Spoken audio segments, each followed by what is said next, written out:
Yo, what is up, everybody? It's Chris here, joined by Gutter. Hey, How you hey, doing what's today, up? What's Gutter? up? What's up? Oh, I'm good, man. This is our Friday, man. I'm good Yeah, today, man. How it are is, you? man. I'm great. Yeah, like you said, it's kind of our Friday. I like on the weekends to really take a step back and take some nature, good deep breath. Fridays, I still kind of grind a little bit, and I do some work, in my other job. But yeah, I'm feeling good, man. I'm feeling good. Oh, good, good, good. Me too, man. I went to the gym again today, man. Yeah. Yeah, I went. I didn't think I would, but I woke. I've been waking up early this week. I sleep real late and I woke up real early this whole week. It was pretty good for me, man. I wish this could stay. I always have a hard time keeping the same schedule. Like I'll be going good for a week, maybe even 2 weeks, and then everything just falls apart. Like the weather gets cold. I start sleeping during the daytime as opposed to nighttime. Throughout my whole life, it's been like that. Like it's Yeah. never been a consistent schedule every day. Even when I had a job, even when I went to school, it was always weird. So hopefully it sticks this time, but I'm not optimistic about that.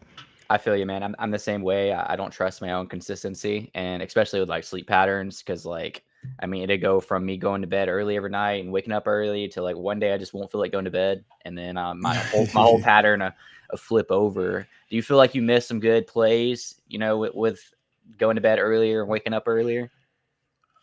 Oh no, no, no, no. It's like it's the perfect like going to bed late and waking I wake up super early. So I go to bed super late. So it's like the Oh, so best. so you just don't. You're not getting sleep right now. You're going to bed late and Yeah. waking up. Okay, I thought you meant you were going to bed early and waking up early. Oh no, no, I go to bed late and wake up late Nice. early. But I mean, I might take a cat nap in the day sometime. But yeah, it's been working out for the past week. I feel energized. I'm going to the gym. I'm thinking a little bit more clearly. So I just hope it sticks, man. I hope it sticks. Yeah, me too, man. So Me too. of course we have a special guest today. Heck yeah, We have super a excited to special have him up guest here. today. We Yeah, have a go ahead. We have Easusj.Eth in the house. Works with Metaverse HQ. Really excited just to pick his brain about some of the hot topics today and just lately some of the things going on in the market. So yeah, without further ado, let's bring him on up. Yo, What's up, Hey, guys? ple- What's hey, up? pleasure to have you, man. Hey, I hear you talking about that cat hey. nap. I hear you talking about that cat nap. I'm about to take a cat nap right after this, man. I went to bed late. Yeah, I went to Oh bed man. early and wake up early last night. So, yeah, that's what I'm about to do Did after this. you? I'm Oh, gonna we got a relax. real island Yeah, boy in the house, man. you know what it, you know what it is, A man. real You know island what it boy in is. the house. Real island boy in the house. You Wagwan. know what it is, man. Hey, man, how you doing, cool, Brethren? What's going on with you? Oh, everything's good over here, man. I'm glad you could join us, man. I remember meeting you in LA. It was a short time we met, but I wish we could have spent more time. But like, I'm very, very pleased that I met you in LA, man. It was pretty cool. Yeah, man, it was an awesome event. That was actually like my best day in LA. We had like a time brunch earlier, bounced around with the MVHQ crew for a bit, and then went to your gallery and your showing and met the team, and was super impressed with everybody I met. A lot of love there. During NFT LA, and I was like, you know what, I gotta get on these guys' schedule. Let me at least try to hop in and see what you guys are about and see how I can contribute. You know what I mean? Oh yeah, you went to the gallery? I kind of missed that a little bit. I got there pretty late, Yeah, so I man. didn't really. We kind of got time rugged, looking for lunch. Like we kept, bouncing around LA looking for something to eat, and then we kind of just ate through our lunch and we just went straight to the gallery. So we were there pretty early on. And it was awesome, man. It was just awesome connecting with people there. It was a good turnout. And yeah, it was good. Can't Yeah, it complain. was. I liked the artwork when I went there. I mean, I was there pretty late, but the artwork was great. Like the ambiance was great. Free drinks, of course. I love free Yep. liquor, so That's all everything you it need for was me. pretty cool, man. I liked it. I Yeah. also like the MVHQ parties, man. Like, Hey, hey. when did you happen to MVHQ? Yeah, man. So, I'm pretty sure we're gonna talk about my journey and stuff like that. But NVHQ, I hopped Yes, on after that on their first mint. And so really. yeah, I got in like early, and yeah, I come from the sneaker world. Actually, just to give you some backdrop for me, I was in corporate for 15 years. Had a pretty good career there. It came time for me to take my payout and start to do my own thing. consulted for a bit, and then COVID happened, right? So I had Hmm. joined like the sneaker community back in 2016, so I had all the setups for that, and so I kind of pivoted to that during COVID, which is really good, just because everything was kind of online and people were just buying a lot of stuff. And through one of my sneaker groups is how I found MVHQ. One of Oh, the that's really guys, cool. you guys know Zach XBT, I'm assuming. He goes by Pound in this group that I'm in, and he released a list of people to follow, and one of those people I think was either Trapo or Cole, and then they tweeted about MBHQ, and that's how I found MBHQ. The Kansas has a question for you. What sneaker group were you a part of before you hopped into Oh man, NFTs? I've been in a lot, man. So my favorites are resale. The resale calendar isn't a sneaker group. They're like a retail group. So RC is, but I mean RC got me into NFTs honestly, but RC is like a retail group. But I was in I'm still in AYCD. I'm in Borrow VIP. I'm an long time Borrow holder. I was in what's the one that guy had AM Notify, and I was like OG like Swift Comp, which is like the sneaker Bible. That's my first group that I was in. So I've been in almost all of the majority, the big ones. Yeah, I think I was a fake sneakerhead, man, because I've never heard of some of these groups, man. Because I, Yeah, I only man. know the big one, the hype beast, Yeah. the. And if you're speaking of sneakers, you are you familiar with sneaker news? Yeah, I was on the allow. I didn't realize I was on the allow list. So I didn't I missed that and kind of like the shuffle. I think that might have dropped when we were in NFT LA. Is that the NFT that dropped recently, right? Yeah, Yeah, they I had a missed my card. mint. I missed my mint, man. I missed Did my you? mint. Yeah, Yeah, but yeah. It We've was a all we've slow all one. been there, man. We've all been there. yeah, yeah, I mean, you're not missing too much. I mean, it was free, so the floor is yeah. not really, it's not crazy right now. But the thing about it is that I believe their avatars is coming soon, and that Mm, card, that mint, is for one of those. So I guess it's still low key right now. They're doing sneaker giveaways right now. I think mm-hmm, somebody just won. I don't know if it's a Yeezy or what it was, but somebody just won it in their Discord recently. So since you're a big sneakerhead, I thought I'll just bring that up real quick. See if you think it's a valuable thing. Like sneaker news, is that credible in the sneaker game? I haven't been paying as much attention to sneakers anymore. I just don't have the time for it, as Because the anymore. NFTs. Yeah, because NFTs, man, it's just. I mean, you guys talk about not sleeping. At least with sneakers, you knew what was happening, right? You knew a drop was coming. There weren't a lot of surprise Hmm. drops. During the day, you may have some exclusive access stuff, or Nike may drop, something. But for the most part, you could kind of plan your day out. I mean, back in the day when we used to bought, like when I used to bought Europe. You just have to be awake at 3 a.m. But it's pretty predictable. With NFTs, you kind of just gotta get sleep when you get it, and you gotta kind of be focused because there's a lot of moving parts, right? You gotta watch crypto, you gotta watch NFTs, you gotta watch the macro environment. So it's a lot to keep up with. But I got a pretty big collection, man. I'll send you some pics of what I got. I got enough heat for a Really? minute. I got enough heat for a minute, so I'm good for right now.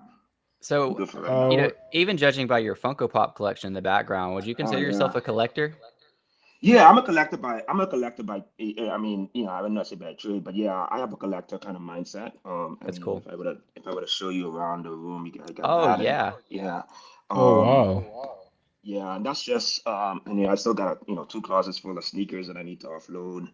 Um, I collect coins, You got any anything that has. deals or what? What like you got anything for sale or what's going on? What's your I got size? What size you what's wear? I'm nine. I'm a nine and a half. Ah, I can squeeze Yeah, into where you? that. You can, yeah, man. Bunch yeah, those, I'm bunch those, 12. bunch those 12s up, man. Squeeze them in. Yeah, man. I could probably put you on a couple things. I owe some people some sneakers, man. I'm good at promising and over promising, under delivering when it comes to the sneakers, man. I got you, bro. I got you. I got you. Yeah, send him some off whites, man. Chris needs it. Some more, yeah, I got you, man. But I collect coins. Like from the U.S. Mint. I collect those. I grade those. I collect sports cards. Anything where there's a low supply, high demand, kind of infrastructure is where I kind of focus, right? So, and NFTs are great because you know the supply, right? So, Mhm. and now we have all these tools to see demand. It's a great space to be in for somebody that's a collector kind of, that comes from a collector kind of mindset. You Sweet. could you could Did you you could come you in could through appropriate Top that. Shot? Yeah, I Oh, came in sorry. through Top Shot. Yeah, I was in Top Shot in like late December, early January. I think I saw Yeah, something on it your seemed. Twitter that are you still plugged with Recur? I thought I saw something on your Twitter about even Yep. Recur. Still got That's Recur. cool. Yeah, I still got like 5 passes from Recur. Yeah, yeah. And any these passes and stuff like that, the lock utility is even if they're a large min, as long as the price is good, I just accumulate them because I look at them as tools for future revenue streams. So Yeah, Recur, I bought 5. I think I sold 2, recovered my costs, and I just let them sit, and just keep collecting like the base of yeah. tools to build a collection, right? Yeah, I love it, man. We interviewed a lot of people, and a lot of the people, for good reason, are just like exclusively on OpenSea, and like I completely understand, like with the volume and everything there. I personally have my hand in like a lot of baskets, Recur being one of those. So anytime I see kind of a crossover, I always ask about it. Yeah, yeah, because I did Nifty Gateway early. I was on that early. Got banned from there. Damn. Had to So get you went through unbanned. the fall of like NBA Top Shot and Nifty Gateway. Yeah, yeah. I went to the rise and fall of Top Shot. Got a couple accounts banned. I was there before there was even like any kind of multi-account stuff, right? So got accounts banned. Got an open backup. Same thing with the Nifty Gateway. Was on there really early. Had to DM everybody on LinkedIn because they locked up all my pack cubes on there. I was. So I've been through a lot of this. I've been through like I think at least 1 or 2 cycles now in NFTs. Even if you look at Top Shot in a major cycle early on, yeah, I was there for Did that. your money get locked in those accounts, or were you able to get it out? For Nifty Gateway, I was able to get it out. I was I was emailing everybody on LinkedIn, man. You know what I mean? So after about 3 weeks, they got me unlocked. I abide by the rules now. Top Shot, I have some accounts that might still be locked, but I'm good with my main. I'm good with just my main account now, where I have most of my assets, and they did give us fair warning, and um, and so I'm fine with how that kind of played out. But I'm still a big Top Shot fan, huge Top Shot Cool, fan. Yeah, awesome. yeah, Oh, nice. So we got to ask you about your PFP, man. Cool Cats. How'd yeah, you get into yeah. Cool Cats and why? Um, so 2 things. First, Bax, who's from the Cool Cats team. She's a friend from MBHQ. I'm sure you guys know her or know of her. She's always been a big advocate for Cool Cats, and I always wanted to get into Cool Cats. Um, I looked at it when it was minting. Again, being from the sneaker world, when I see stuff sit, it almost means that it isn't valuable, right? So that's it. Then I saw the price reduction. I was like, okay, that one's dead, Merry Christmas, right? Same thing with Apes. I watched that sit, didn't mint it. And but then when we went, I think in August when Coolcast did the first run up and retrace, I was looking at it, saw like the 1.5 ETH floor. I was like, it's a little pricey. Let me just let it sit. It'll retrace again, and it kept going. So now once they launched the game and it retraced again, I watched like Azuki's go up, I watched Doodles go up, I watched all these like that tier. Although Azuki's kind of Yes. breaking out now, but I kind of bucket things by tier. And once that tier broke out and I saw Coolcast lagging, I know the reason for that was because of the game delay. So I jumped in there so I could ride the momentum. Big delay, man. I had Cool Yeah, Pets. yeah. That I was feel a for the that was team. a miss. I feel for the team, man. I was having a conversation the other day. I feel for the team, especially since I know Bax, and they could have just sat and did nothing, right? Like they took a risk, and they're trying to do something special for the space. So I mean, a part of the cool cast thing was to show support, for the projects that are trying to take risk and innovate. But yeah, it's been a little. But when it comes out, I think everybody's gonna be happy if they held. I think it's gonna be okay. And then they could kind of jumpstart the gaming section again. I feel like we need them to be successful if this game thing is going to play out. They could do a lot for the Yeah. for the space with that. Yeah. So you think Cooltopia is coming out in 24 hours? Hey, after this, man, you're not gonna catch me on camera saying anything about what what kind of time. If they ain't gonna tell me a timeline, I'm not gonna jump on the sword for a timeline. But I think for people that you know waited it out, or the people that had the capital to wait it out, because not everybody could. Hopefully it pays off for them because I know the team put a lot of work into it. Do you have any other long-term holds that you're in? Yeah, I'm a big EtherOrcs guy. So Cool. you know, I was in EtherOrcs early, never typed Zug, so I missed that. I was OG EtherOrcs. I think I was like one of the first 1,000 people in the server, and I never typed Zug, and so I had to buy I bought 3 for 3 ETH on mint day. Started staking them, and that's been kind of one of my longest plays that I've been in. Ethos is one. I'm a big timepiece holder. Anybody in MBHQ knows that. Really? Huge man, Okay. huge, huge. Yeah, if you think about, a lot of people don't know. A lot of people have, they played the time play, mint day. The market kind of got, crazy on mint day. A lot of people lost money because they tried to play the secondary at 3 ETH and lost money there. But I mean, timepieces launched at point one, and I mean, man, I mean, I got so many whitelists from being a part of that community. And I just feel like what Keith and the timepieces team is building, like for the long haul, gives you so many ways to collect. You could collect at the timepiece level, at the artist level, they have all these relationships with artists. You can stay abreast of what's going on in the art world. I think that when the masses come in, they're gonna look for brands that they know. That's a big conviction play for me, and I know the team pretty well. So that's one. I'm a pack holder. It's not a good day to be a price wise to be a pack holder, but I had cubes early on too, and I sold out of those, and you're not gonna catch me slipping on pack again. Um, so like those are some of my those are some of my longer conviction plays. I would say there where I have when I say longer conviction plays, ones where I have a significant amount of capital Yeah. tied up. Yeah, Sweet. And what's your definition of long? Like a month, 2 months, a year? that's a good question, man. That's a good question. I think like that's a good question. I think I would like so for time. I'll probably have a time kind of collection forever. I have some pieces that I collected just that are unique to me.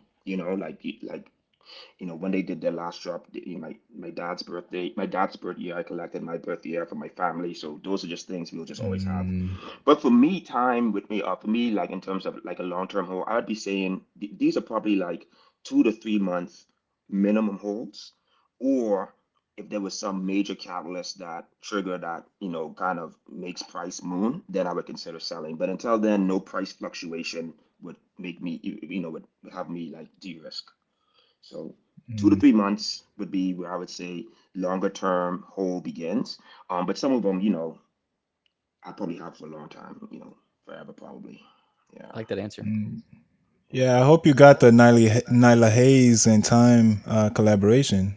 Yeah, man. Yeah, I got Like the, that. the long necky ladies. Yeah, man. And like, I mean, look at what they did with her. She's on Good Morning America. I mean, shout out. I mean, because she came Yeah. out doing like that, like 5 to 12-year-old kind of artist meta. I mean, that Yeah. kind of, Yeah. you know, I minted everything that was like at that point, everybody's minting. Oh, everybody had a kid that was an artist then, right? Like, I'm like, we're all these Yeah, artist 12, kids. 13. But if you look at what her and her mom are doing, to just expand her brand, I mean, imagine 5 years. Like again, I have her collection with time.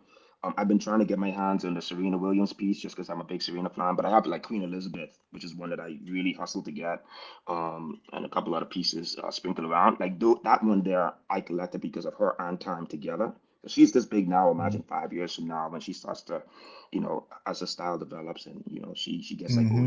OG status in the space. Yeah, Yeah. that's I collect all everything she does. I'm in it for Hmm. like the 10 year. Like she's Yeah. young now. Imagine when Yeah. she's in her early 20s. Like that's pretty much what I'm playing with her pieces right now. Yeah. But I 18 also to remember yeah. that meta. Yeah. Yeah, That meta you was remember the bad, man. meta last year when it was 12-year-olds and 13-year-olds? Now it's Five 8-year-olds five and year olds. nine No, year I was eight. olds. about to Yeah. say, isn't the There's eight year five old now? is the 8 year I could old have for the sworn there was Galverse? five. Really? Yeah, the age really went down this year because last year was the 12s and the 13s. Now it's like if an artist is older than 8 years old, I don't want it. Oh my gosh. I don't want it. If they're older than 8, they could keep that. I'm good. I'm good But on that one. Yeah. yeah, it's crazy how meta has changed. And how do you feel about the anime meta that we're currently in? Like, are you That bullish we're on it back. That or we're back in. I mean, I thought we'd already rotated through this one, and now it looks like we're rotating back we're into it. back? Yeah, we are back in it.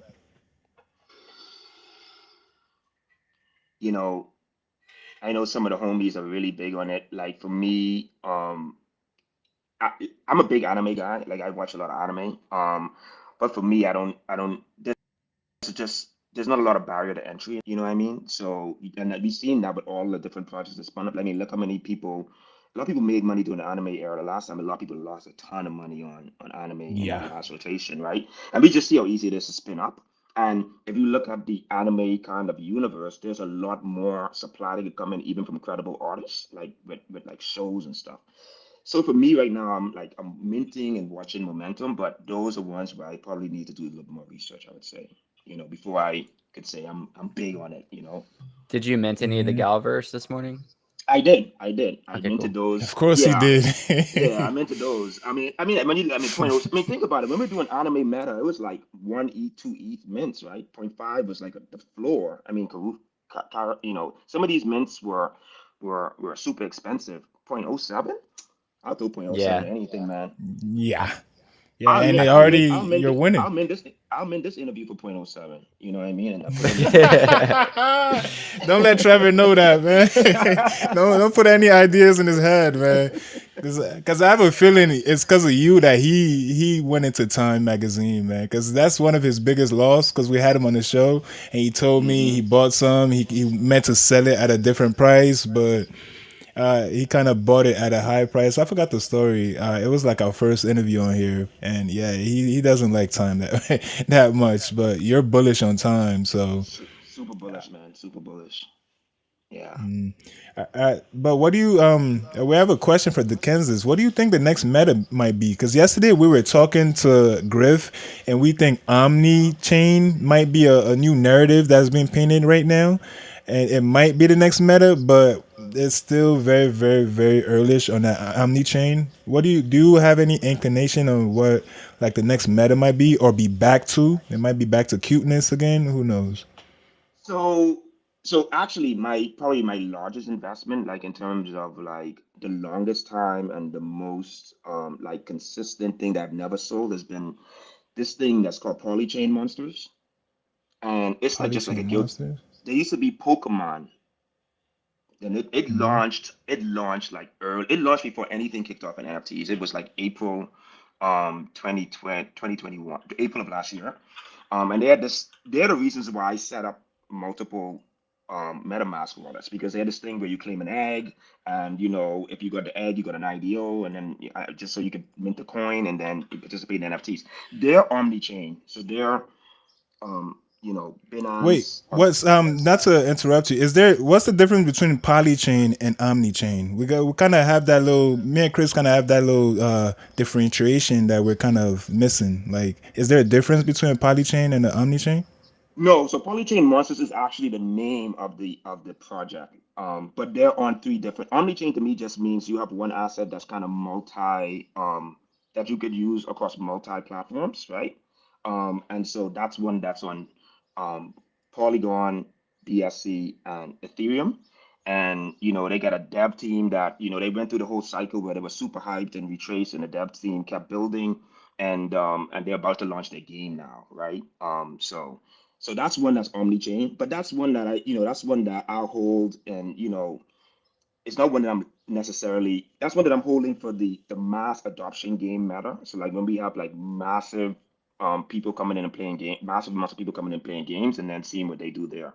Um, but if I take a look at whatever metas, so we went like, I mean, how many have we gone through? We went through like the alpha pass meta, we went through the bot meta. I mean, those are just ones people Mm. don't even talk about. For me, what I'm waiting on is like the rotation when we get back to bullish. And what I've seen there is that'll kick off like the historical meta, which I still have some historical Mm-hmm. stuff. Then we start to get Yeah, into relics. the relics will be the first thing that that's always to me when those start moving, that's like the beginning of a new kind of like run. It seems like that's where capital kind of Mm. goes first. At the same time that happens, you see a lot of people invested in the blue chips, and we kind of in blue chip meta right now, I think, where people are consolidated into blue chips. Um, and then from there, hopefully we get an art rotation. I got a pretty big art blocks bag, RIP. But hopefully we go back into like Say percentage. R.I.P. Yeah, RIP. Air horn for that. Air horn for your bags, man. you know, you know. But again, like if even we look at art, like we really probably need a place where you could display them, and people can interact with them more before you see that kind of take back off. But I'm more interested in trying to catch the next bull run rather than ride some of these short term matters. I think it's high risk. You're playing secondary on short term matters. Somebody's gonna get held. Gonna be holding that bag. Hold You the know what I mean? bag, I yeah. was just Yeah. telling Gutter before we started that Hokage, what's the name of it? It just dropped. Like, this is how short my attention span is. It just dropped. Is it Metaverse of Hokage? Yeah, or Metacage is official. Oh yeah. Um, let's look at it. So it's already at 0.11 again, and this was at 0.35. Not long ago at all. So some people got pretty burnt right after reveal. But I'm wondering if this is going to happen to a lot of the anime projects right now, because it had over 1K of ETH volume, which right now Galverse is around that. Galverse is pumping a little quicker, but it just makes me like, is this the fate for a lot of them? Yeah, I mean, I think right now, I think it's clear we're in the momentum matter, and we've been in momentum matter for a while, right? And so for me right now, it is, get as many whitelists as possible. Mint, watch kind of, the whitelist would then trigger the research would then trigger whatever the strategy is, whether I sell into momentum or wait for reveal or whatnot. But for right now, that's kind of where I'm at, and except for some of the larger projects that are coming out that I'm looking forward to. But I don't want to get trapped holding the bag for something that's just a point in time, kind of mint, and I feel like a lot of this is going to lead to that.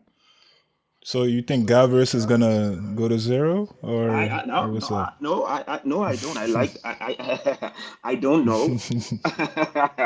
Yeah, I need Try to I, trap I you into yeah, yeah, I trying to try to trap me. get Yeah, you. I say that runs for 3 ETH, and people be like, "Oh man, Easusj, man, you got that." No, I don't know if it's gonna go to. I don't know if it's gonna go to zero. I like kind of what I've been hearing from different alpha groups on like why people like it. Why people are Mm. collecting it. But again, there's a lot of different ones. We got. I mean, how many? We got a couple of these a day sometimes. Akuma, yeah, there's a lot of them. Like it's like I don't know how to pick which one is gonna be Azuki. I can tell you that, right? But it ain't gonna be.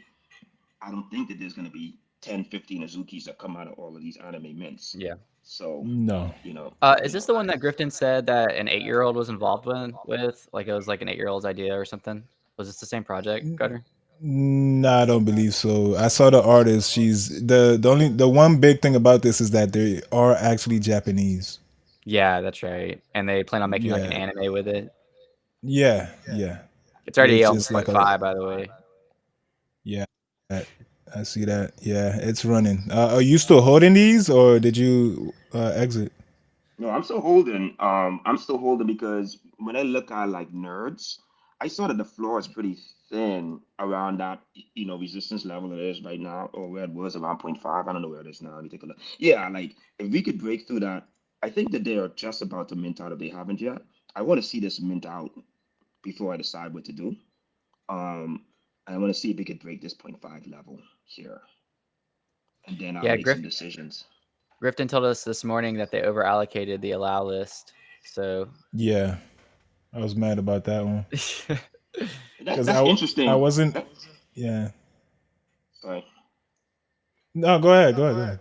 No, that's interesting because I would expected this to already be kind of minted out, right? Even though it's over allocated, like the fact that it's kind of sat for a while was interesting for me.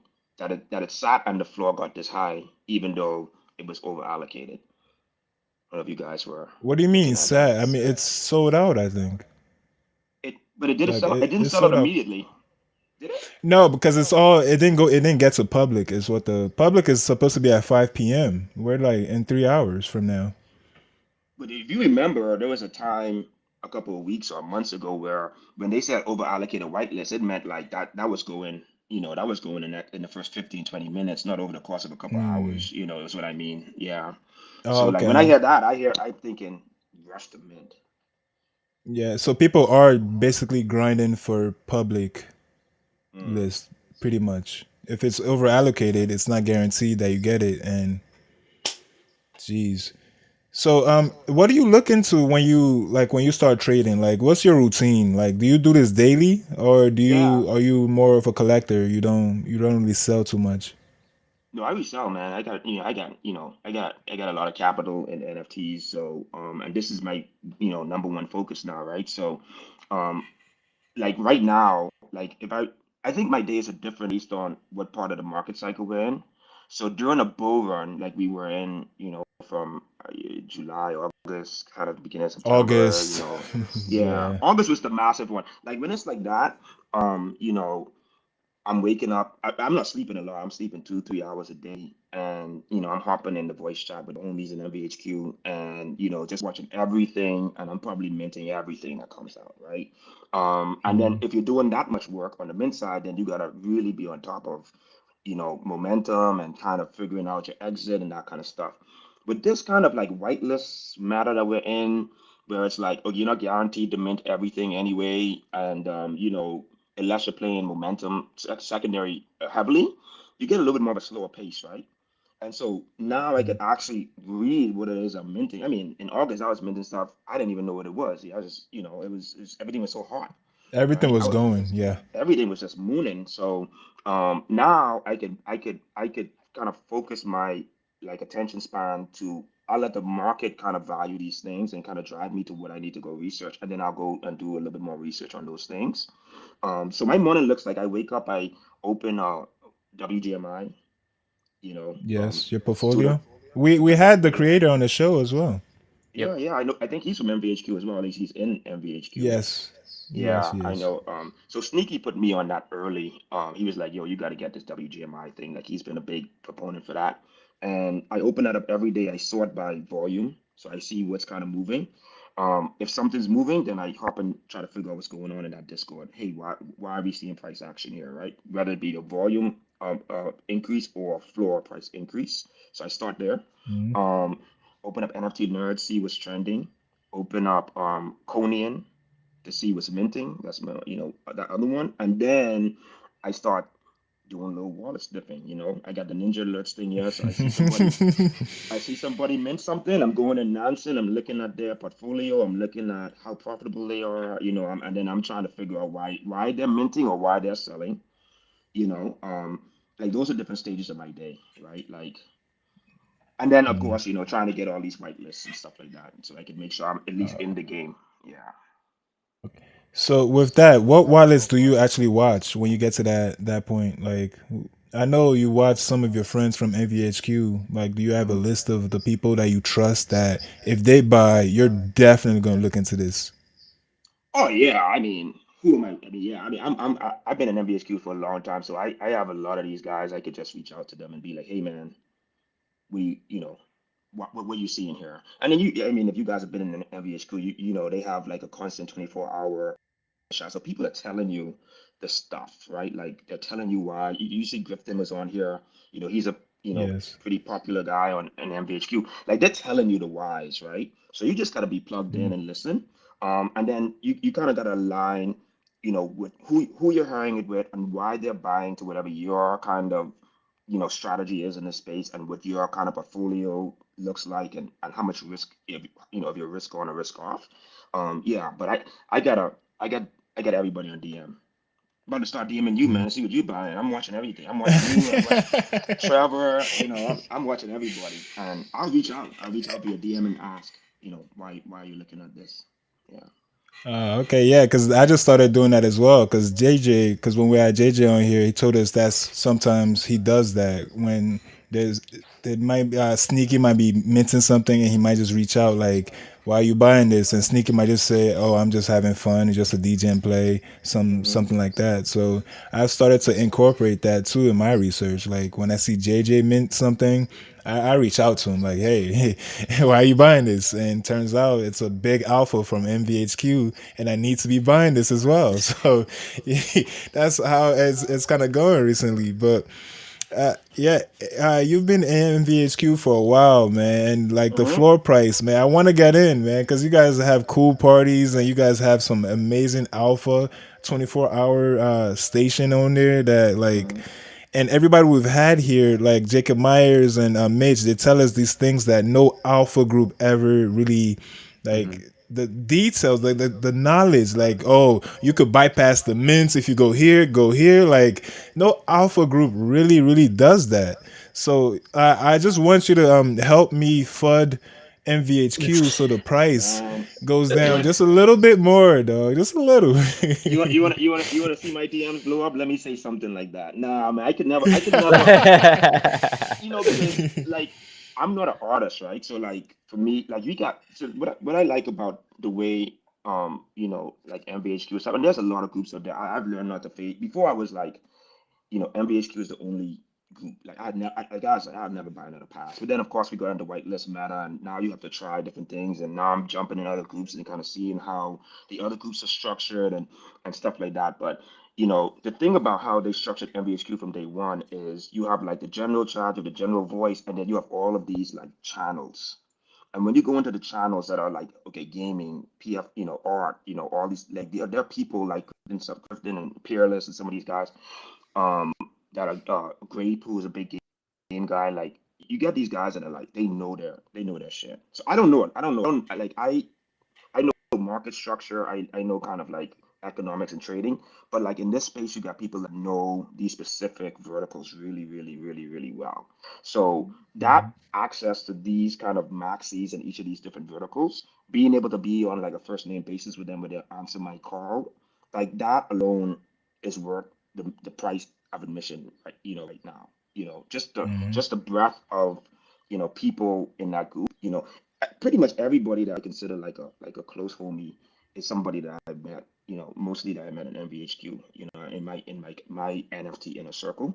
And for that, that's the reason why that's home for me, where I kind of, where I kind of started and where I kind of spent a lot of time. But I mean, I have other like private, groups of like closer friends that I'm in that would we share ideas, but you need a home base. And that's Yes. kind of where I hang out. Yeah, just kind of So yesterday. reiterating. I was just gonna reiterate what Gutter said. Like, this isn't to like foot other alpha groups, like because they each have their strengths. But there's a lot of alpha groups out there that like only access is like maybe some allow list. But like from all the guys we've had on here from Metaverse HQ, it's so much more in depth than that.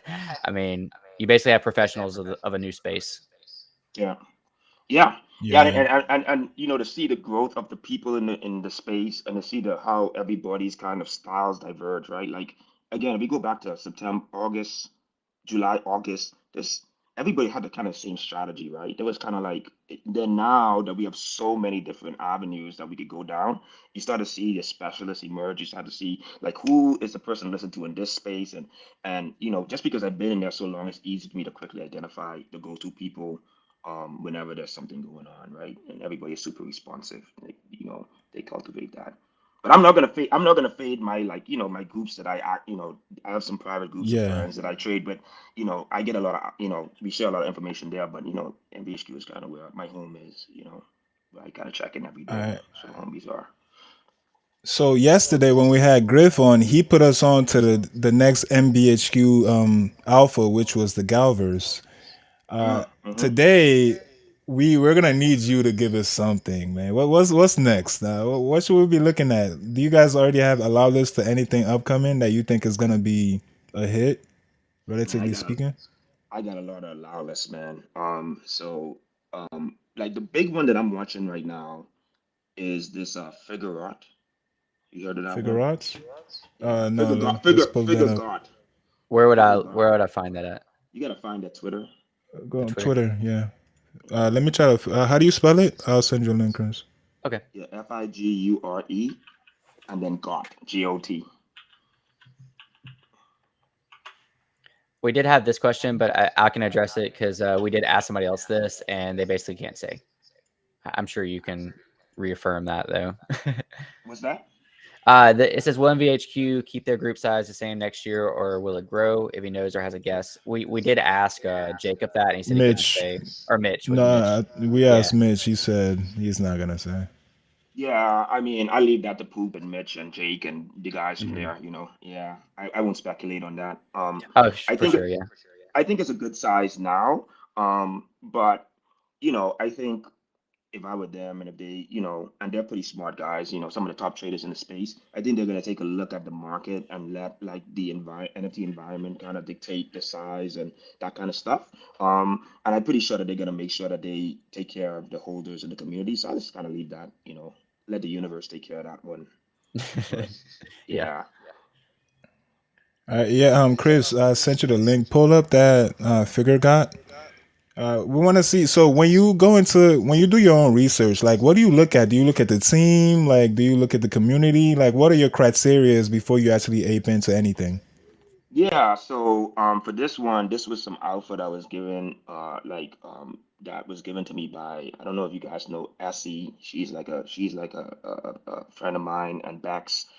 I there was like a way to get into the Discord, so I was able to get into the Discord early. And one of the things that, like for me, first of all, if you look at the trailers for the art's like it's amazing, right? Like it's something that I hadn't Yeah, seen other places. But I difficulty to get whitelists sometimes could be an indicator of future success as well. Because there's a lot of art out there, a lot of great artists, but like how they kind of build a community prior to mint and how they build anticipation and hype, it's pretty good. So, for instance, Invisible Friends, right? I when I got some alpha that you need to hold the slim hoods and mood rollers to get Invisible Friends, right? I went out immediately and bought because why? 5,000 collection, kind of animated art, and I knew that at least the base assets that you need to get the mint were going to increase in value. So that was like a two-step play for me.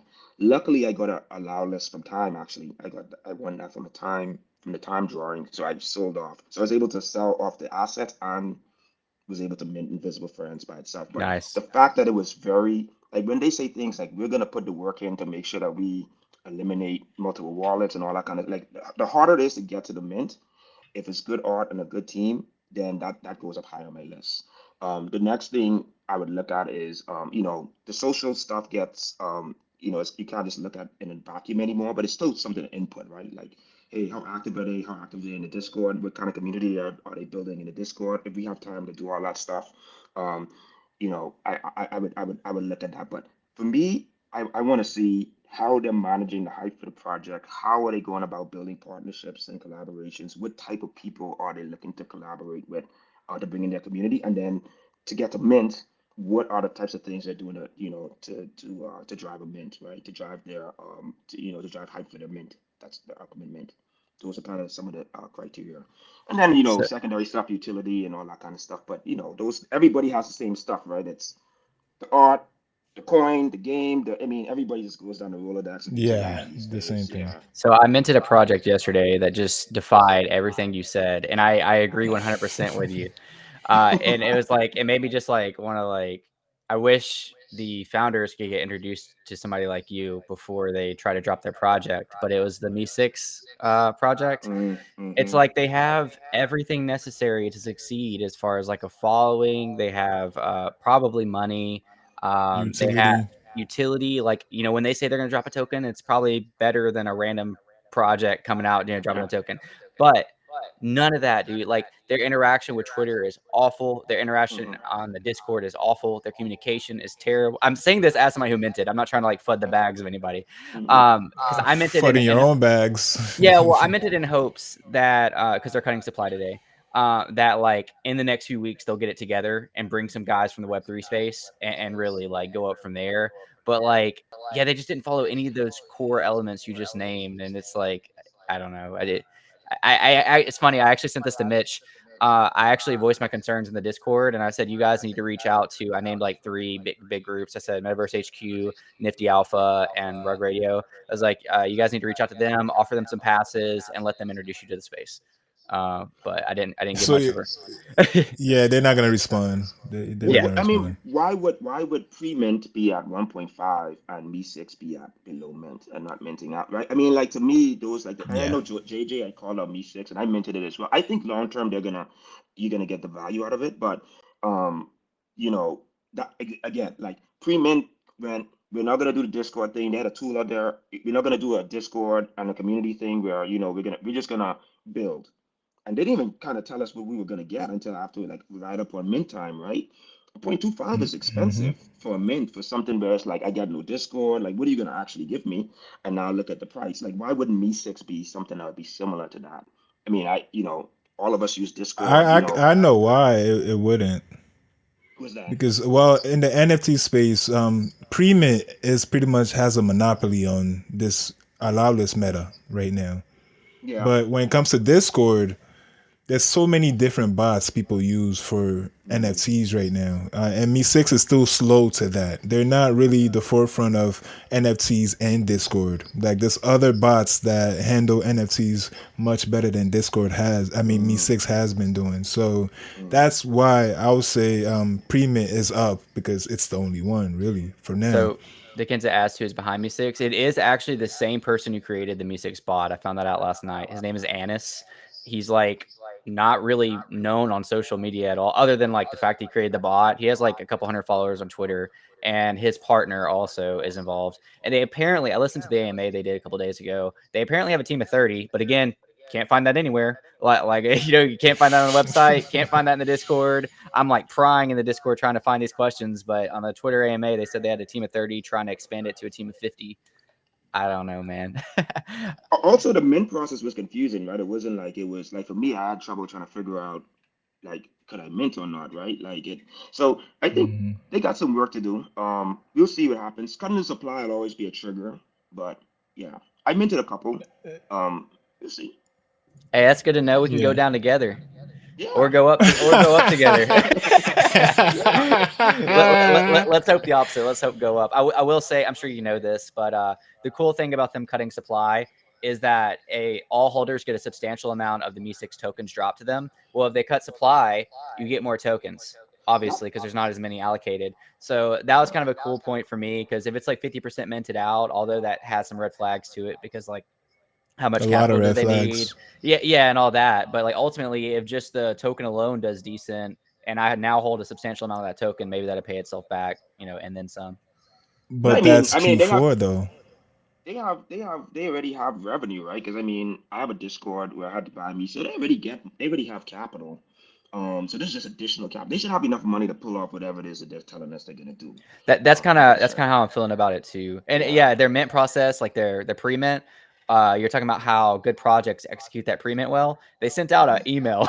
It was like you have an hour to do this, and like everybody over emails is like, I don't know if I want to click this, especially if it's like me six or something like that. And the me six Twitter didn't even really talk about it too much. It was yeah. it was chaos, but hopefully it ends It up was well. weird. It was really weird how they decided to execute on it. But sometimes those are the ones that pay off the most, right? Because it's under the radar. People don't got a time to like kind of build a strategy, and you could just kind of accumulate and sit and wait for the trigger, right? Whatever triggers, whenever they start to execute on the roadmap, then people will wake up and be like, "Oh, okay, this is coming," and you could evaluate, stay or exit, and whenever that comes about. You know what I mean? That's my hope, man. That's my Yeah. hope.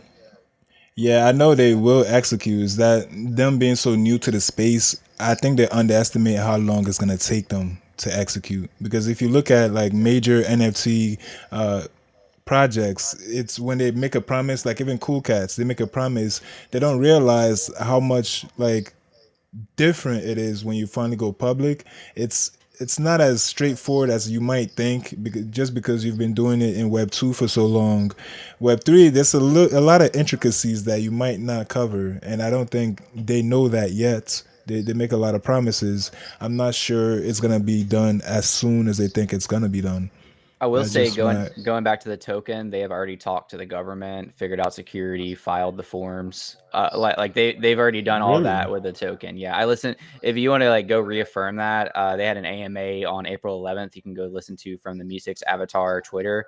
There's a lot of information on there. But like he did. This is the founder speaking. He did already figure the things out with the token. And somebody was asking because like they're going to have a governance token and they're going to have other tokens that people you can create to sell to Discord communities, ERC 20s and ERC 721s.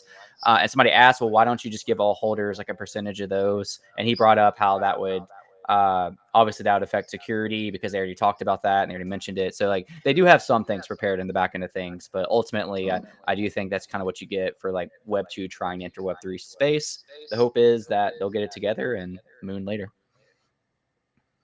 Yeah, yeah, they will moon at some point when they start actually executing, but I'm just skeptical of when that will be. Do I have time to flip a few more things at that price range before that or not? Like I'm bullish on me six. It's just that I feel like there's more opportunities right now, before me six actually moons like it's supposed to be. But just like the Galverse, that if you went into that one, that would be a bigger win than waiting for me six to get their act right. But who knows? You never know in this space, you I know. could have Like bought like you always say, coulda, woulda, whatever. But you could have bought shoulda. a Galverse even without mint 0.25 this morning, flipped it for Yep. 0.5, Hmm. then got the V6 for free. Like it could have been that easy. Yeah, yeah. That's I'm looking for those opportunities right now, as opposed to locking up my ETH for a while. Yeah. So, Isis, I want to ask you, how are you up on the ape metaverse that's coming up? Like, what are your thoughts on that? Yeah. I mean, I think first of all, I mean, shout out to that team and what they're doing in the space. They're kind of, I mean, just from somebody that pays a lot of attention to the outside world.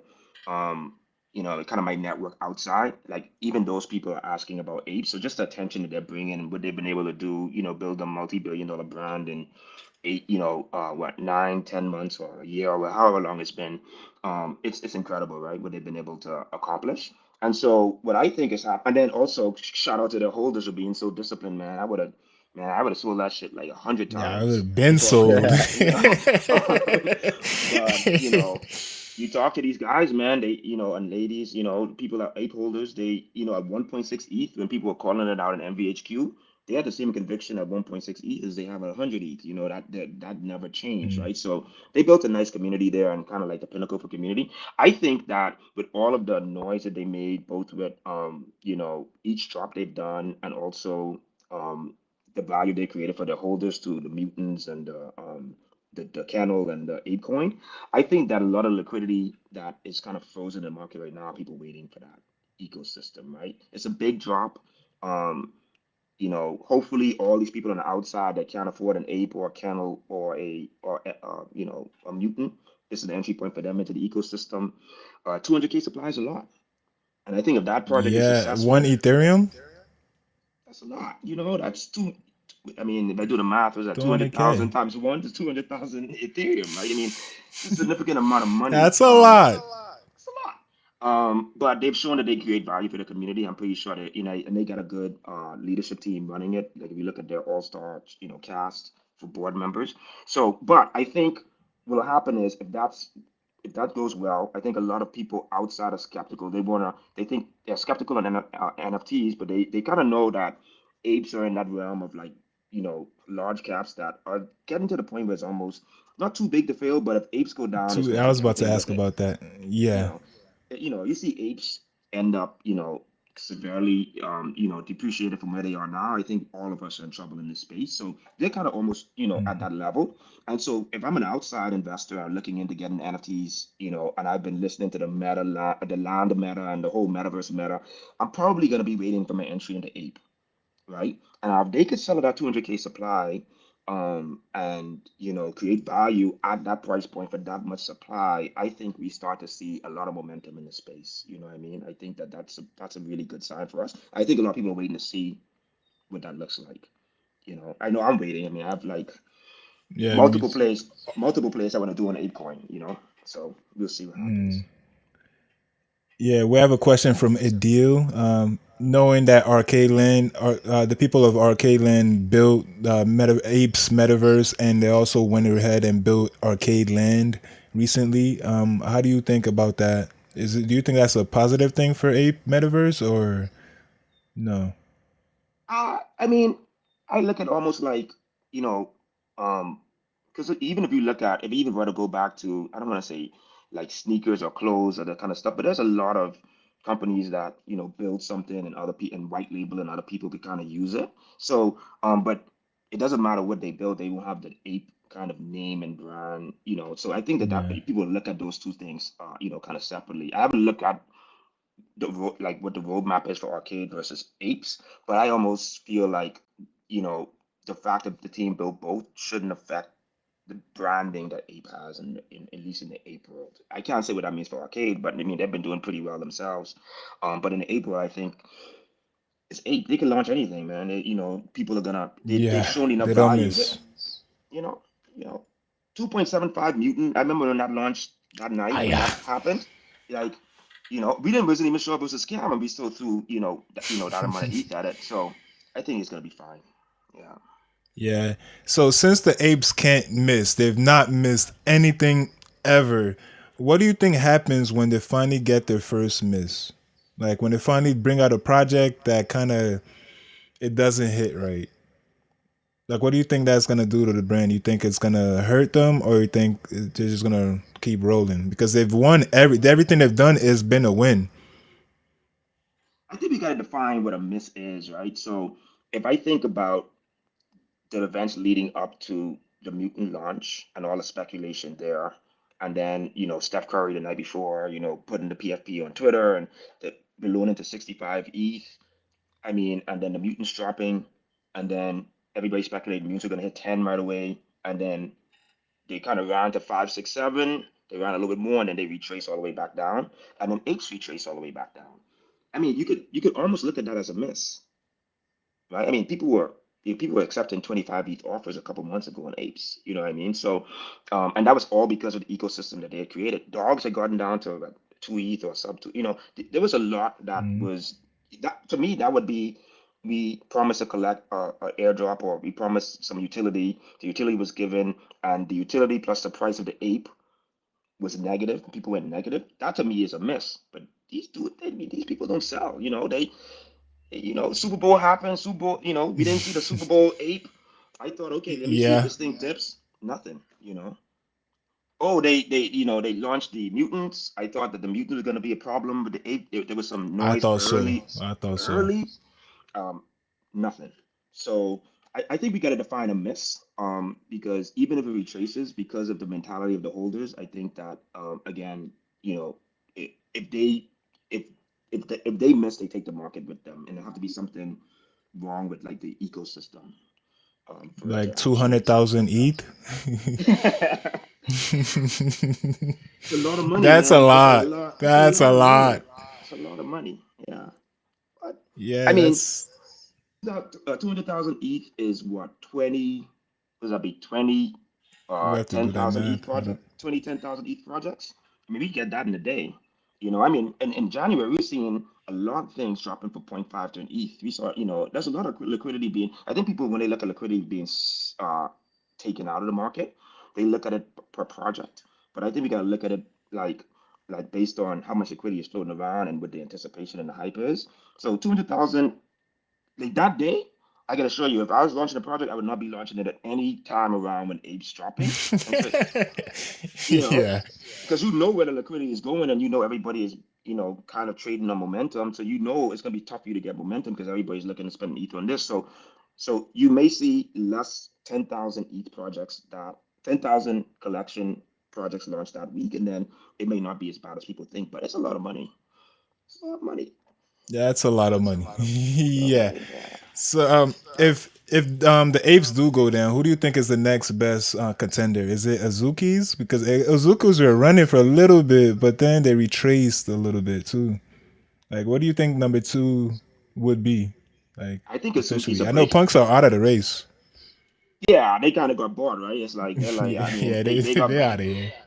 first it was like, when are apes gonna flip me bits? I remember that argument in August, Yeah, yeah, I and remember then that. when apes gonna flip punks, and then they bought punks. So that's crazy how they did that. But I think you know again, like I think it's kind of hard to predict those kinds of things. Like, if you to go back to August, it would be hard for people to say Asus. I mean, the people in it would say it'd be reach 100 ETH. But if I were to guess based on the current, just the people holding the community, Azuki seemed prime just based on the characteristics of the community. You got a good team. I don't know. I forgot the name of the guy that runs it, but I listen to his spaces. Seems like a really sharp guy. He has Web2 connections with Google, but he also put his time in crypto. So you got OG crypto collections, connections. They seemed prime to be next up. Um, it's a long way from 25 ETH to 100 ETH though. It's a long. Yeah, we said that about the apes like what, like 2 weeks ago. It didn't take them long for us to just go from That's true. 25 to 100, like almost Yeah, overnight, really. Like, yeah, jeez. yeah. But But in this market now, I think it's going to be a little bit tough. I think it's going to be a little bit tougher unless we hit another bull run. If we hit another bull run, I think you could see Azuki's make a nice little run. But they probably got a couple of things they need to do. I mean, look how much value apes have created. Even by the time as they got to 25 ETH, right? Or they'd already dropped the dogs. That already, I guess Azuki's already dropped they're that crates, pill, right? right? Yeah, the Yeah. something probably whatever the thing is, red bean thing, or Yeah, beans. that. Yeah. So they I was created some thinking value. about three lenders. Ah, got you, got you. Yeah, it's Yeah. too much stuff going on, man. Even But alien friends Azuki's, got their own shit going on. Yeah. I mentioned that today too. But Azuki seemed prime for up next, and a lot of the big brain people have been calling it out for a while. So seems like that's what they want. They'll make Okay. it happen. All right. Yeah.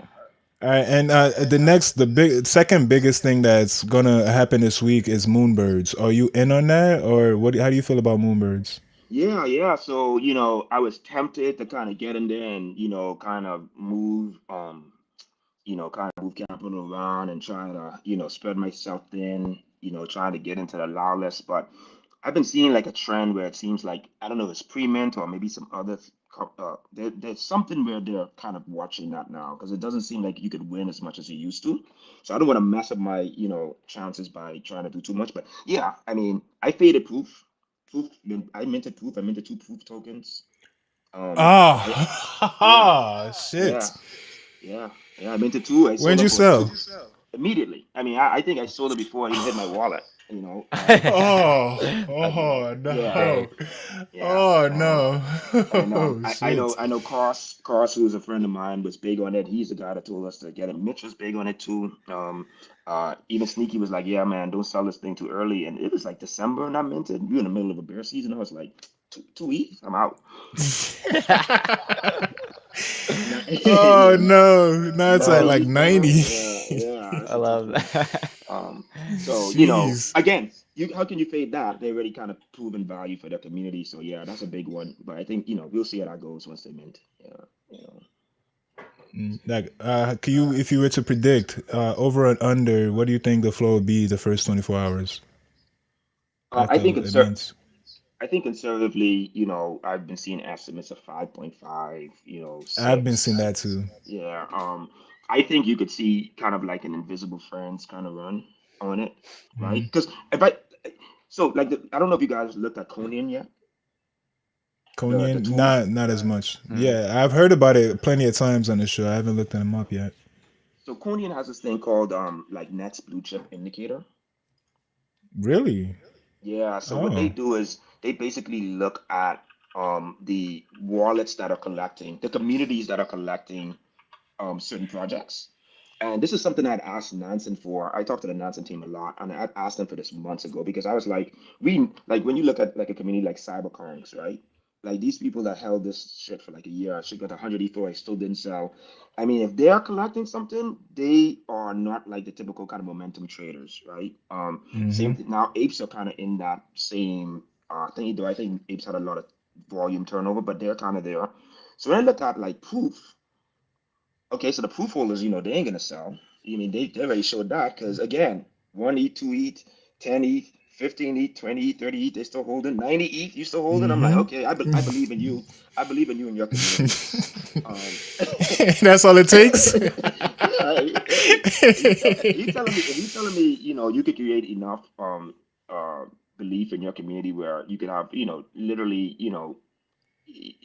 like I mean, one sale 90 ETH, you could kind of chill for at least a couple months, you know what I mean, a month or two, and relax. If you're gonna tell me you could create that kind of value people still hold, then that makes me bullish on whatever comes in our collection, right? And then because of that, you lock up a certain amount of supply there. Because of that, then you see all the hype around it and the fact that it's like allow less only. I think you could see momentum go. You could potentially hit high single digits, double digits, and then see a retrace once the momentum stops. So you're saying moonbirds might be eligible for the blue chip indicator? Oh yeah, Moonbirds is gonna probably get a pretty high score on the blue chip indicator just because of the people that are already gonna be guaranteed a mint. Those people that help proof, those people in the proof collective community, a lot of those are Mhm. whales that would be high up on the blue chip indicator. So just by them holding alone is gonna keep it high. The difficulty getting in is gonna keep it pretty high, and then we just Yeah. let the momentum tell a story on it, going forward. Okay. So you're not gonna are you gonna sit this one out or are you gonna play? No, it depends, I'm hoping I mint. Hoping I get a chance to mint. If I can't mint, So you're in then the raffle. yeah. I'm in the raffle. Yeah, yeah, Okay. yeah. I needed one. Proof that if Kevin Rose, I needed one wallet. I didn't get crazy. I didn't do crazy. I trying to be fair. I know that they scraped a lot of wallets, but yeah, I'm hoping I get to mint. Now I'll definitely mint. But if I Mm. don't mint, I'll watch secondary, right? Like, whenever we do the first run up and retrace, it'll be interesting. Because even if you look at Azuki's, it had run up to what, 3.5 or 4 on reveal, it dipped down to 2, 2.1. You could have gotten in. So I'm just gonna see if we see something like that, um, with Moonbirds and see if I could get in on secondary if I don't mint. Okay. So but with that premium pass, you could have like entered the raffle like twice, right? Or you just played it too a little safe on this one? What do you mean? Because I heard premium pass the collectors they have their own. I think it's only two spots though, but they have their Yeah, own. I'm in that, but I'm not really too. 10,000 users, 10,000 people, a two. You know what I mean? I ain't that lucky, man. Yeah. Yeah, the odds are pretty much. Yeah, So I yeah. just wanted to ask you one more question. I don't know if Chris has more for you. With other innovations that you guys at MVHQ have been doing, do you remember any mint that you guys kind of engineered the system to get like as of late? Because Griff gave a story about I forgot which one Shisenke. You guys kind of had the heads up of how to like game that a little bit. Like, do you have any stories where you guys were able to game the mints and you came up? I ain't gonna put my people on blast like that. What I would say was, Okay. if like there'll be times when, because of course you're in an ecosystem or in a community with people with multiple, all types of skills. Right? We got devs in there. We got devs in there. We got artists in there. We got business people in there. And so there's a workaround. We find a lot of them. Like sometimes people will look into the contract and see that it isn't set up in a way so that it's set up where the whitelist is going to get gamed, like that kind of stuff. Hmm. So there's been some workarounds. There's been some workarounds. Yeah, there's been some You're not workarounds. gonna. Okay. Okay. Okay. Okay. Were Okay. you were Okay. you I in the got you. were you back in the sevens workaround when that was a thing? Were you involved with Oh, that? He's been there since day one. Yeah, oh, yeah. so I'm actually an ambassador for Eden. So Eden was the alpha in the sevens. Oh, cool. The Eden token, which was with the whole one priority alpha. I don't know if you guys were around for that. I Yeah, was the in the East. space, I but don't remember. not involved with that.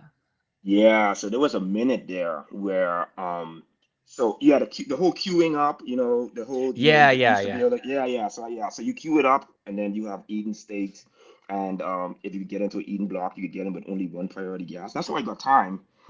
Everybody's paying like point 0.7, point 0.6 with gas. I paid like 0.11 because I had Eden Dang. and one priority. Yeah, so that was one. That was an example of one where we were on voice call, JJ going on, and then K-Fish going on, and we were just like, how are some of these people getting these low gas mints, right? And so we pulled up the voice chat, we pulled up a screen, and we just went deep. Like we just traced the mint, and then we saw the token, and then we were like, what's Eden? We did the research, figured out what Eden was, figured out how to connect it, figured out how it's working, and then boom, that became like Oh, the that big was part the of it. front running Hmm. the whole thing. Yeah, I remember that. I think And Mitch the whole queuing. gave us a little bit of yeah. Yeah, Yeah, he yeah, taught us yeah. how to queue set up all the queue things. We're learning a lot on this show, Yeah, man. I'm telling you, I'm yeah. learning from you guys mostly. I'm Is learning a lot from you guys, man. is there We any actually current got advice to like navigate gas wars? uh well, the A first thing I'll lot say is list. the Well, allowance is a yeah, big one. but I mean, like, let's say like you go in to the like public sale or something. Um, so what I would say, I gotta, at least do a plug here. I'm releasing an article with a co-branded article with Eden and MVHQ, which kind of lays out all the different minting strategies and how you would be able to mint. That's coming out hopefully in the next week or so here. Like we did a lot of research on mints with the Eden team and some of the MVHQ folks, and so that'll give you some idea of like Heck yeah. when to use certain things for mints. Um, you know, I'm pretty sure I don't know if you guys have been introduced to like some of the bots out there and how to do some of the different systems. I think now the most dangerous thing I see now, I'll say what's the most dangerous thing. The most dangerous thing I see now is with these 721As or whatever, how much gas you lose Mhm. if you don't hit, right? And so Hmm. I'm you have to be right now you got to be preserving your capital, right? You can't be losing point 0.6 on a mint that you don't get. You know what I'm saying? Hmm. So Absolutely. um, my biggest advice on the gas war is unless you are really, really, really, really good, like there's tools out there. JJ had made a tool. There's some tools in MBHQ that help you estimate gas and price and stuff like that. If you're not really good at estimating gas and doing that stuff, I would almost wait for secondary because you're gonna end up overpaying for gas. You know what's coming. Once it mints out, you know that retrace is coming. And a lot of times you could just get in on secondary after you could see the momentum if you really want to mint. Um, but a lot of the people now are buying these things and they're failing on gas and they're just burning capital. And this is not a time to be doing that. I don't think we're I ready think for we that. saw that with the Vanier passes last week, Uh-huh. huh? There's 3 times more spent on gas than the actual passes. And a lot of people just got burned and didn't even get one and spent all that on gas. And then on secondary, they were cheaper than what you probably spent on gas. Like, I don't know. I I feel like blame it Gary was. V. I'm waiting for V friends too. I'm waiting for this book games thing to drop right now because I got like 6 of these S2s I got to mint. He's You taking got a his friends time. list? You got 2 friends Yeah, lists? yeah, yeah. I got Uh, no 6. So I got a Six. library of Oh. I got a library of books. I got a library of books here, man. I'm gonna send Gary V some books at some point. But yeah, I got 6 on that one. I had one, so I was hoping for that 26% luck, and I didn't get it. But my buddy Gutter got it, and he got the Mm. Yeah. sale. So Gutter got the friends list and the sale like right because I don't know if you were watching at the time, but they were kind of like the snapshots kind of be taking Yeah, over I know the 10 minutes. game. So So that that, was a that good was a play. big brain. That was a big brain play because it got to what 0.5 or whatever it was, and Hmm. so I have like 20 of them. So I was like, I talked to my wife and we were sitting down because she's in this with me, So she bought Mm. what I think she bought like 70 books herself. And then we consolidated our tokens into like my token trove account. And so like she's always calling me like, hey, what's going on with our thing, right? And so and I showed a 0.5, she was like, should we be selling now? And I was like, that's risky because he says the snapshot is here now, but what if it wasn't? You know what I Mm. mean? Like what and then now, Yeah. like, That's but how Gutter was Yeah. too. yeah. No, But no. So we did it live on the show, and Chris was trying to tell me, "Oh, they said not yet, not yet," and I'm like, "It's a snapshot. It's like instant. Like it shouldn't. I shouldn't have to wait like 15 minutes, 20 minutes later." So I still yeah. listed right away. I didn't. I trust too I easy. was, Yeah, I said I you got that's a big brain play. But you had like one or you had how many book games did you have? I had 3 book games. I sold the lowest. I had the wood frame. I sold Mm-hmm. it for almost, I think, 0.35 or 0.37 ish. Mm-hmm. So yeah, I dumped it right away, and I still got the friend list V2. I'm stoked about that. Like it's yeah, I guess finally get to get in the V friends. Like I like the V friends. The whole community is Mm-hmm. just I never the price has been a little too steep for V1. So hopefully the price for V2 gets steep too, so I could so I could eat out here.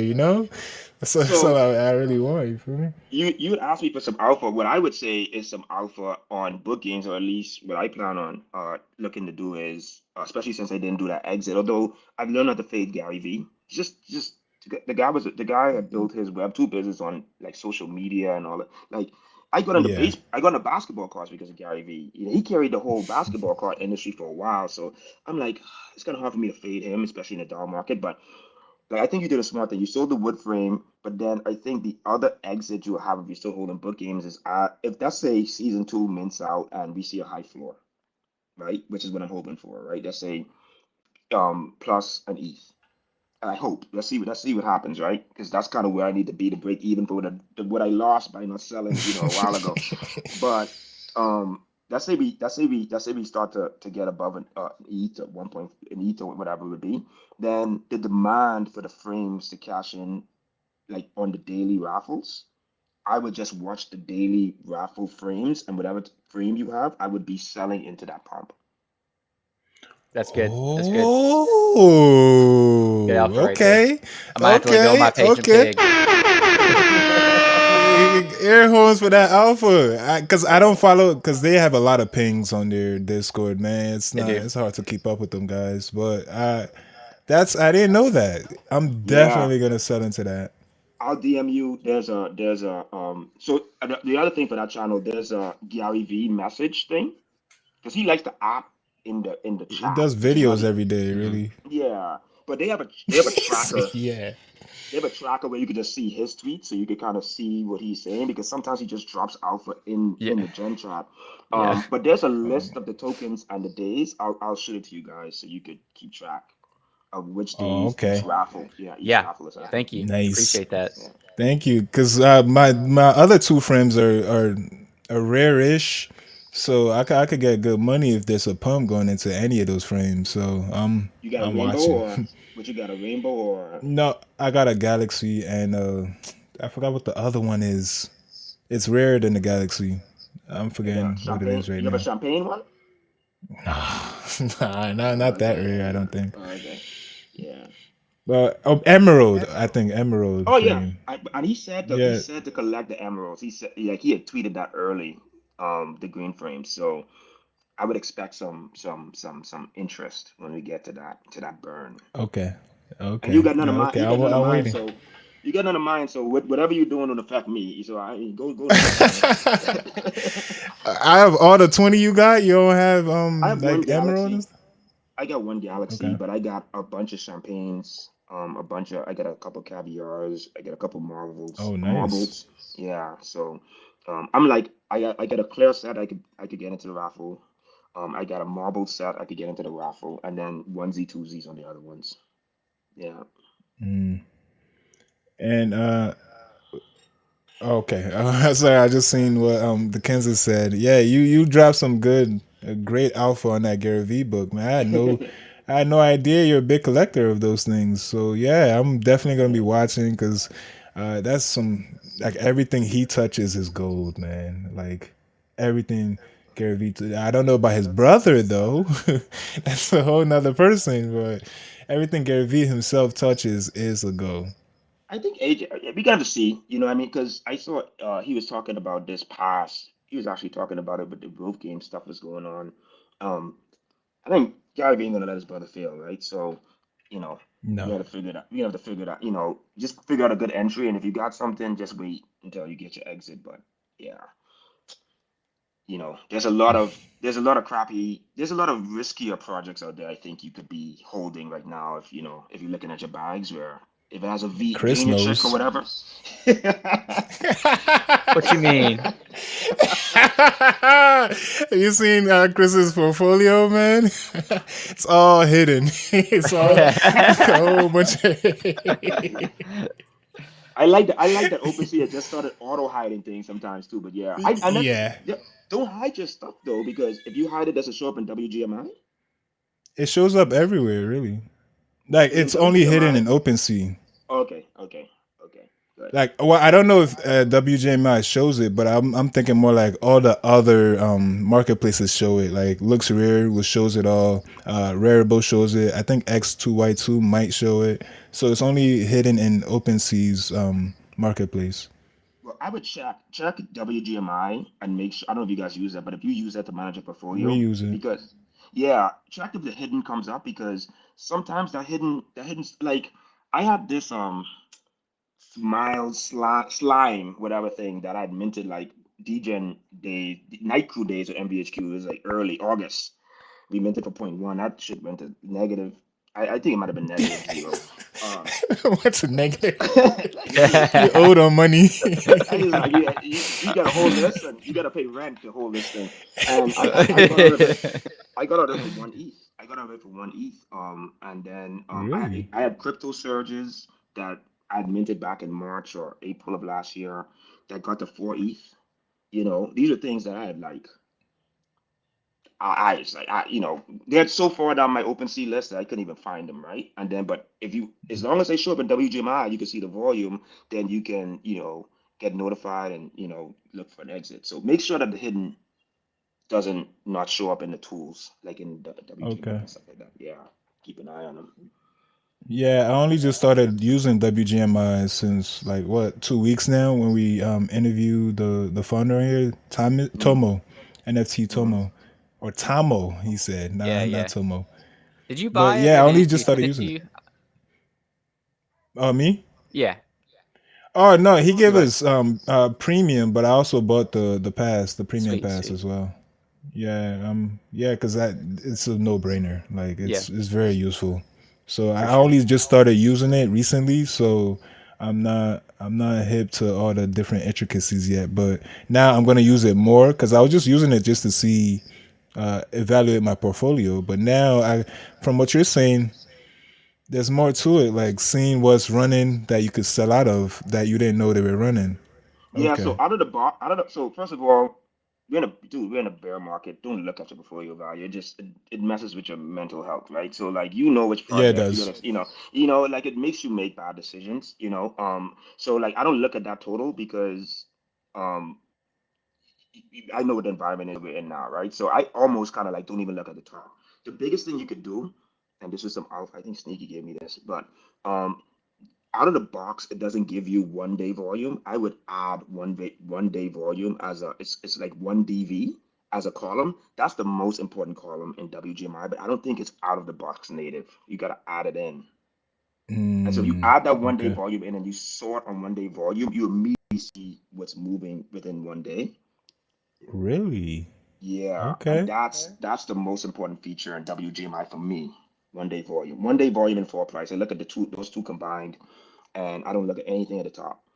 Um, and I use that to, kind of develop my game plan for the morning and, trade based off that.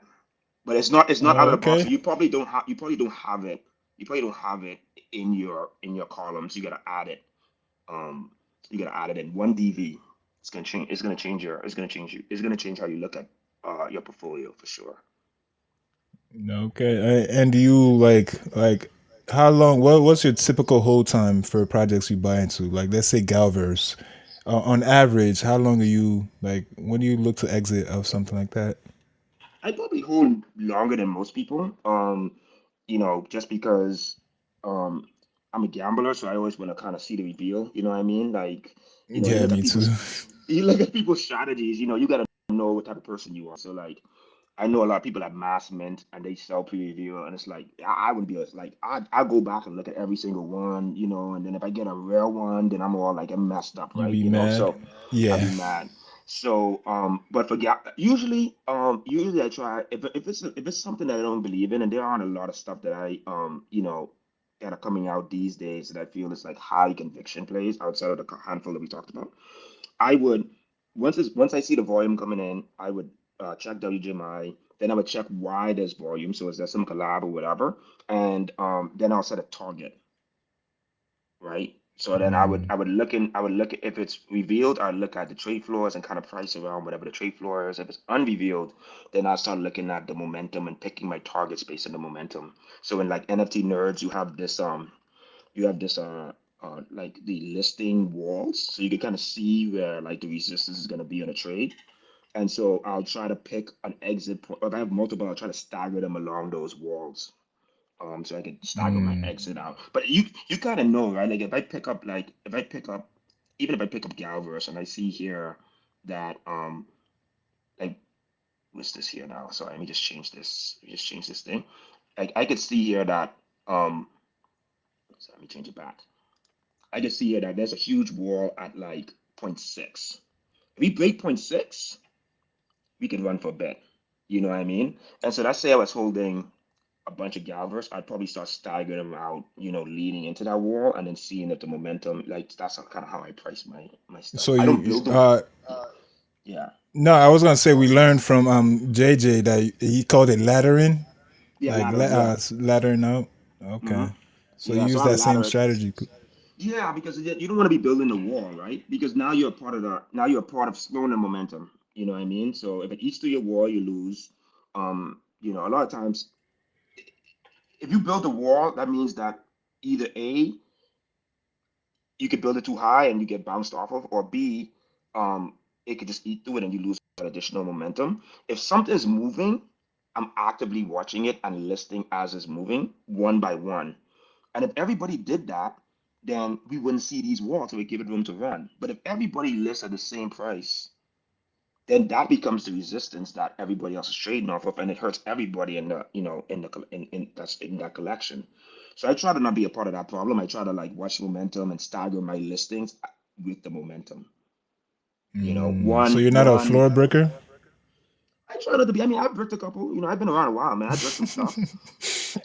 But I try to be conscious, especially now since I've been around a while. I know some of these creators. I know people in the community. I try to be a positive, uh, a positive price action, right? Versus just completely walling out. Unless it's completely tanking, and then it's like you got to get out. Yeah.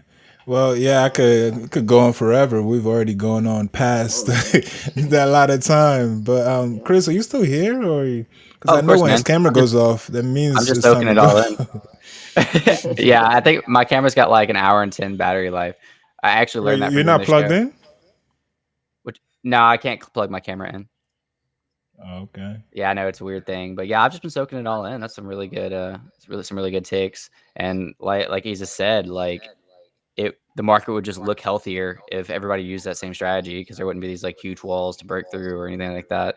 So right now I'm just too broke to even like worry about creating a wall, so I'm not too concerned about that. But maybe one day you'll see a Chris Coffee wall. Have you seen his PFP? Uses you seen You'll see a Chris's ladder PFP? anyways. I gotta go wall Something it about flip a him. pirate. Oh, you're gonna no, don't do it, don't do it, don't do it, man. You What do you never come what? back on the show if you sniffed his wife. I go wall it Yeah, flip Chris. by the time you go look at my wallet, all you're gonna see is me 6, and just know we're holding the same thing. Basically the same type of trader.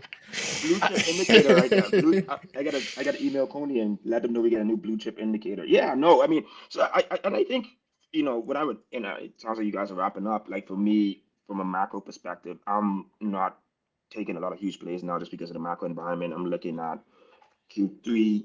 Everything has been kind of playing out the way the crypto market cycle kind of has been going on. So right now you got some wins, but you got to be really, really sharp to find them and hit them just right, or else you're holding the bag, right? So how do I minimize my exposure and build my capital so that when the bull run does come, then I can that's when you 10x, right? That's when you 10 100x.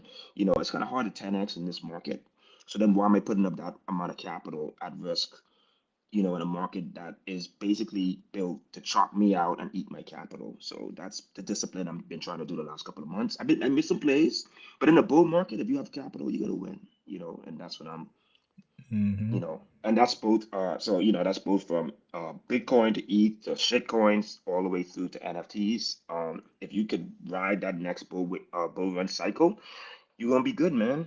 You're gonna be good. Then I could go buy that food So pass again.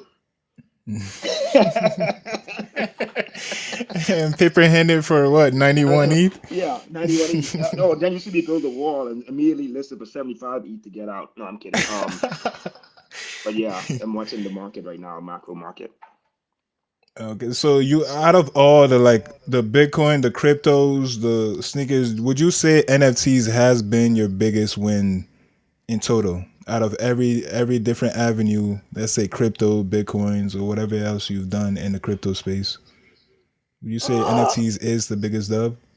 I think so. I think that I think I would put it two ways. I would say more. I'd say it's kind of hard to say that now with some of the retraces and the buy and stuff. But I did really really well last year. In NFTs. Yeah, I would say it's the biggest win monetarily. But I think like the intangibles is what I would focus on, not the short term money. Because it's 8 months, man. We've been 9 months. I mean, okay, if you count Top Shot, which True. it's kind of quasi NFT, right? Because it's all centralized and shit, and on that chain. But if we're a year in terms of this wave. But what NFTs has taught me is momentum trading, which everything is momentum trading now. Real estate is a momentum trade. The stock market is a momentum trade. Mhm. Crypto is a momentum trade. NFTs. NFTs is teaching a brand new breed of traders how to invest and make money trading. And people that didn't know crypto that would say, I don't know how to trade, they come into NFTs and you see them trading. And it's the same tools that you Yeah. need to evaluate. So that's a big dub for me, just a new tool, a new way of thinking, and from that perspective. And then the relationships that we're building now, like I look at it like when I look at like some of the friends I have from MVHQ or people I meet, like, and I think about like PayPal Mafia. I don't know if you know what a PayPal Mafia is. Have you heard about this? I haven't. What So is you it? research it. So PayPal Mafia is like Elon Musk and his crew. If you look at the people that started, like I think it was, I can't remember whatever the pre-PayPal thing was, it was like a group of people that was involved with him. And if you look at the Hmm. list of companies that they started, I mean they're all billionaires, right? And they're all like, Mm. so I look at this like building relationships in the space now because the next like kind of PayPal Mafia is going to come out of this Web3 space. The next group of Mm. like, eight, nine, 10 figure people are gonna come out of this space. And we're lucky enough to be here that early. I think that's the dub, that's the future dub. And so I'm trying to build the Rolodex up, so I can be involved in that kind of movement. It's like right, the So you could NFT be play part is of that great. mafia. Yeah, man, it's gonna happen, man. You're gonna look back and in Yeah, it 5, 10 is. years, you're gonna see people like, man, I remember that guy only had 3 ETH in his wallet, and now he's on Forbes, something like that, or she is on Forbes, and that's gonna be when I think that for me is gonna be the big win in NFTs. It's like the building of the space and seeing the amount of like stuff that people are developing and how it changes, how it just changes the way we go about life in a lot of ways. That's what I'm looking forward to. Bags come and go, Okay. Yeah. man. Bags come and go, but the space I feel Yeah. is gonna be big. Yeah. So, just a very, very last question, Chris, Mhm. and you might be able to wrap it up. I was wondering, how did your wife feel when you decided to go into NFTs? Was she always on board, or did she think you were crazy? So the funny thing was, I had a pretty uh, big job that I left 3 years ago before NFTs. So the big thing that she Mhm. had to do was she had to get comfortable with me leaving that job, which she did. 'Cause when I got into sneakers and I was not, she was super supportive of that. What actually triggered me to do the research on NFT was my old company. This guy that I actually hired and he became the CFO recently, he came back and he offered me a job and he took me out to dinner or lunch. He talked to me and he's just kind of walking me through, the role. And I was just looking at him like, man, I'm never going back. Like I'm never going back. And so they offered me a job. It was a pretty good offer. And I came home and I talked to her about it and I was like, I don't want to go back. And so she was like, well, what's the plan?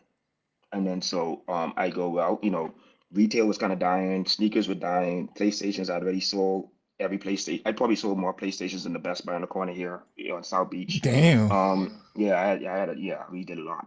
So but I was drying out, and I was like, okay, I'm gonna give this NFT thing a try.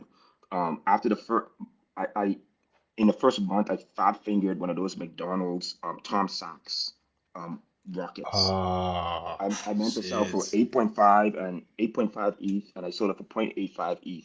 And I remember that day walking Oh. out there, and I was like, oh, and I told her that. And and when she wasn't like devastated with that, then I knew I had her support.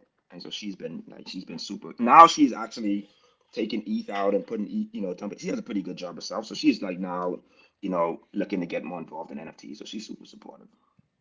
Oh, nice, nice. So she didn't think he was crazy like the rest of us. No, she thinks I'm crazy, but we've been together 9 years now. This ain't the craziest thing I've ever done. So she's good. Cool.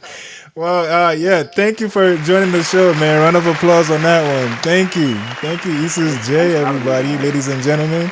Oh, Appreciate you. nice. I'm Yeah. Yeah, so man, glad you came on the show. that's so Thanks, nice guys. to Thanks for having have. me. Just to emphasize that, so nice to have a supportive relationship like that. It's awesome to hear other people in the space. I've been married, I think, for like 5 years. I don't even remember our anniversary now. But Damn, that long? Edit yeah, that out. I'll edit that out later. But our she's so supportive. I remember asking her the hard question of like, what if all this went to zero? You know, like all this time and dedication and mental energy and everything. Like, what if it just woke up tomorrow and went to zero? And like, she still support me, she still love me, and like that's a that's a great relationship to have. And that's when I knew I could do this moving forward. So hearing other people's stories of like having that support is, I know, is really really strong. You know, so props to you and having a healthy 9-year marriage. I will say this though, Chris. I will say this though, Chris.